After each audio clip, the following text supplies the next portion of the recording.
民间发起的太平高阵大会庆活动，因为疫情有3趟无办，今年总算伫咧台南搁再留一个举办，当中有7阵来参加，大家团轮流演奏嘛，互相交流。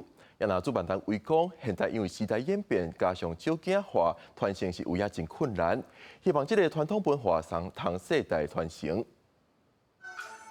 这首歌上天咧描述子孙仔祝寿的情景，由主办单位公清了清水市天主门心开场拍头阵，因为已经让3档的太平歌阵大会庆搁再复办，活动起头对105年满岛巷口集英社发起。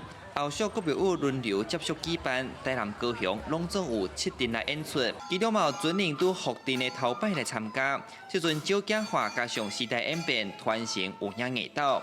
有庙方摒死守护在地根，嘛有学会靠囡仔来学习。较困难所在就是因为这个拢练较古曲的，唔比像这个西洋歌曲啊，伫结束的吼，了招生的方面吼，上大困扰就是这种找少较老的歌。 咱讲较袂讲的去食歌，有没有凋零？它的原因是什么？没有传承。啊，断层要从哪里补？最根本要从小孩子做起，做免费客服的小秀才嘛，就设伫后年嘛。啊，我有收了50几位小朋友。 太平歌嘛，号做天主门声甲天主文声，是台湾传统音乐种类一种，主要以笑曲为主，加起伴奏。演出当中，拢会唱一个歌头，无就是故事的重点。落尾才个唱曲。根据统计，目前全台敢若剩12团尔。虽然拢共乐整，不过各团的风格唱韵各有特色。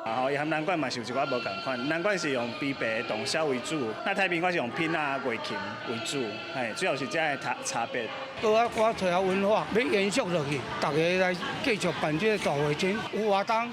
这团体较有法动，一直延续落去。这个民间自主发起的活动到单第6档，今年上特别的是西港挂乡的4阵太平歌阵头摆拢照到，大家互相欣赏甲交流，要互大家看到太平歌的水，伊嘛唔茫甲祖先流传的歌永续传落去。记者李从台南采访报道。